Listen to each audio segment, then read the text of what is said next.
धन्यवाद मान्यवर। विविधता ही हमारी ताकत है। मेरा मानना है कि वन नेशन वन चुनाव का विचार भारत जैसे विविधतापूर्ण देश के लिए अनुचित है। हमारी संघीय प्रणाली में राज्यों की अलग पहचान और उनके स्थानीय मुद्दे महत्वपूर्ण हैं। एक साथ चुनाव होने से राज्यों के मुद्दे दब सकते हैं और केंद्र सरकार का प्रभाव राज्यों के चुनाव पर भी पड़ सकता है। इससे हमारे लोकतंत्र की संघीय व्यवस्था कमजोर हो सकती है। वन नेशन वन चुनाव न कि हमारे देश के समय और संसाधनों की बचत करेगा, बल्कि हमारी लोकतांत्रिक प्रक्रिया को भी अधिक प्रभावी बनाएगा। मान्यवर, अनुमान है कि चुनावी खर्च 1.35 लाख करोड़ रुपए तक की पहुंच सकता है, जो 2019 में खर्च किए गए 60,000 करोड़ रुपए के दोगुना है। यह आंकड़ा सीएमएस के अध्यक्ष एन भास्कर द्वारा प्रस्तुत किया गया है, जो कि प्रतिष्ठित गैर लाभकारी संस्था है। 66 करोड़ मतदाताओं के आधार पर लश्कर भी तुम्हारा है, लश्कर भी तुम्हारा है, सरदार तुम्हारा है। तुम झूठ को सच लिख दो, अखबार तुम्हारा है। इस दौर के फरियादी जाएं तो कहाँ जाएं, कानून तुम्हारा है, दरबार तुम्हारा है। मान्यवर, हम जानते हैं कि विभिन्न राज्यों के चुनाव अलग अलग समय पर होने से मान्यवर, हम जानते हैं कि विभिन्न राज्यों के चुनाव अलग अलग समय पर होने से स्थानीय समस्याओं को प्रमुखता मिलती है और जनता की और स्थानीय मुद्दे नजरअंदाज हो सकते हैं। हर राज्य की जरूरतें अलग होती हैं और अलग अलग चुनाव उन्हें उनकी आवश्यकताओं के अनुसार शासन प्रदान करते हैं। लेकिन एक साथ चुनाव में ये महत्वपूर्ण चिंता इसका मतलब यह नहीं कि हम अपनी लोकतांत्रिक प्रक्रिया को और अधिक प्रभावी और समावेशी बनाने के प्रयासों को ठुकरा दें। बार-बार चुनाव न केवल वित्तीय और प्रशासनिक संसाधनों का अत्यधिक उपयोग करते हैं, बल्कि शासन और विकास कार्यों को भी बाधित करते हैं। स्थानीय और ग्रामीण क्या हम भूल रहे हैं कि भारत जैसे विविधतापूर्ण देश में चुनाव का विकेंद्रीकरण जरूरी है? बस्ती में तुम खूब सियासत करते हो, बस्ती की आवाज उठाओ तो जाने। अलग अलग चुनाव जनता को अपने नेताओं का मूल्यांकन करने का अवसर देते हैं और इससे स्थानीय नेता अपनी जवाबदेही को समझते हैं। एक साथ चुनाव से जनता की आवाज कमजोर हो सकती है और लोकतांत्रिक प्रक्रिया में जनता की भागीदारी कम हो सकती है। यदि चुनाव लोकतंत्र का उद्देश्य यह भी है कि प्रशासनिक स्थिरता बनी रहे और सरकार पूरी तरह से विकास पर ध्यान केंद्रित कर सके।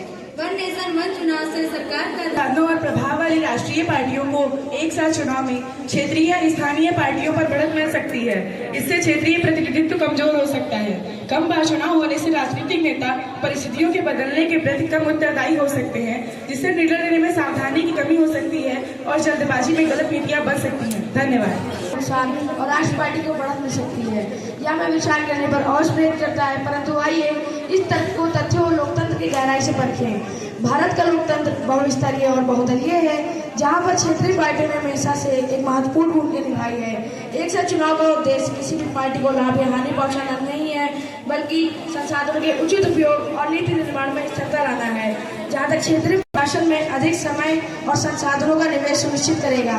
यह एक ऐसा कदम है जो लोकतंत्र की जड़ों को और गहरा करेगा, न कि उन्हें कमजोर। सरकार इस बात की गारंटी देती है कि एक साथ चुनाव क्षेत्रीय वन नेशन वन चुनाव जैसे प्रस्ताव का उद्देश्य लोकतंत्र को अधिक प्रभावी, व्यवस्थित और संसाधनों की बचत की दिशा में ले जाना है। इस प्रस्ताव से जहाँ प्रशासनिक कार्य में स्थिरता आएगी, वहीं संसाधनों की बचत से देश के विकास में गति आ सकती है। हालांकि हमें यह भी समझना होगा कि भारत विविधताओं का देश है, जहाँ प्रत्येक राज्य विधेयक प्रस्तुति। अब हम युवाओं के रोजगार एवं विकास अधिनियम 2024 पर चर्चा करेंगे।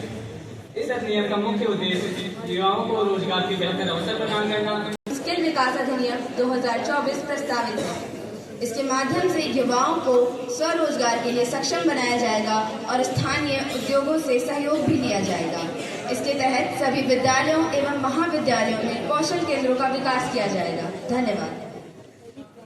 विधायक में अच्छी बात यह है कि कौशल विकास पर ध्यान दिया गया है, परंतु इसमें ग्रामीण क्षेत्रों के छात्राओं के लिए विशेष प्रावधान नहीं है। हमें इसे लागू करने से पहले क्या सुनिश्चित करना चाहिए कि सभी क्षेत्रों में समान अवसर प्राप्त हो। धन्यवाद। माननीय सदस्य आशीष सिंह महोदय, हम यह सुनिश्चित करेंगे कि छात्रों को उन्हें तकनीकी शिक्षा और एक पहलू की सुविधा भी मिलनी चाहिए, ताकि वे भी समान अवसर प्राप्त कर सकें। I think I have it. So bill is passed. हमारे छात्रों में से उपस्थित सभी जनों का धन्यवाद करता हूं। विशेष रूप से अतिथि और सभी शिक्षकों का आभार प्रकट करता हूं, जिनके सहयोग से यह आयोजन सफल हुआ। धन्यवाद।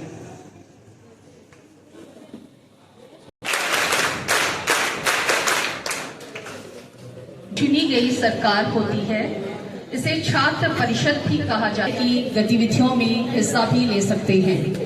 बाल संसद के जरिए होने वाले फायदे क्या क्या हैं? बच्चों में लोकतांत्रिक मूल्यों का विकास होता है, बच्चों में टीजीटी आर्ट। तो हमारे जजेस के लिए भी जोरदार ताली हो जाए। और यहाँ जो उपस्थित हमारे शिक्षकगण और हमारे मुख्य अतिथि हमारे बैद्यनाथ रावत जी, जो कि हमारे हैदरगढ़ तहसील के विधायक रह चुके हैं, उनका भी धन्यवाद। और मैंने जहाँ तक ये देखा है कि भारत एक विविधतापूर्ण देश है, और जो भी चुनावी प्रक्रिया थी और जो वन नेशन वन चुनाव का बिल था, आदर्श भाई बहुत अच्छा बोला और उन्होंने उनके अंदर नेतृत्व क्षमता बहुत ही अधिक है। और हमारे जो मंत्रीगण थे और हमारी जो दीदी लोग थी, इन्होंने भी एक बहुत अच्छा और सभी बच्चों में अपने जो भी विचार थे उनको साझा किया। और इसी के साथ और मैं सभी को धन्यवाद देना। उसके बाद अपने प्रचार महोदय और अपने आए हुए अतिथिगण को धन्यवाद अर्पण करूंगी। और मैंने यहाँ पे देखा कि यहाँ के जो भी विधायक और संसद के सदस्य बैठे, उनके देखने का नजरिया बहुत ही अच्छा था। और यहाँ हमारी दीदी भैया लोग ने बहुत ही अच्छा बोला और इतना अच्छा प्रदर्शन किया। और हमारे अध्यक्ष आदर्श भैया, उनके बोलने का तरीका और जो हमारे धन्यवाद ज्ञापन करना चाहूँगी सविता मैम को। और शुभ प्रभात सभी को, हमारे प्राचार्य जी, हमारे मुख्य अतिथिगण और सभी हमारे शिक्षकगणों को। जैसे कि आपने ये सब पार्लियामेंट वाला पूरा देखा, यहाँ पे बहुत सारे विद्यार्थी बैठे हुए जिनके दिमाग में बहुत सारी बातें रहती हैं। कई बार जब हम लोग गवर्नमेंट की चीजें देखते हैं, तब हमारे दिमाग में आता है कि काश ऐसा निर्णय कुछ होता है। तो जब पार्लियामेंट में यहाँ कई सारी चर्चा हो रही थी, तब बहुत सारी लॉजिकल थिंग्स जो आई और चर्चा जो थी वो बहुत अच्छी थी। भैया लोग और दीदी लोग थे, उन्होंने काफी अच्छा प्रयास किया। मैं चाहूंगी कि आगे जब भी कुछ ऐसी एक्टिविटी होगी, तो वो और बेहतर प्रयास करें। धन्यवाद आप सभी को इतने शांतिपूर्वक सुनने के लिए।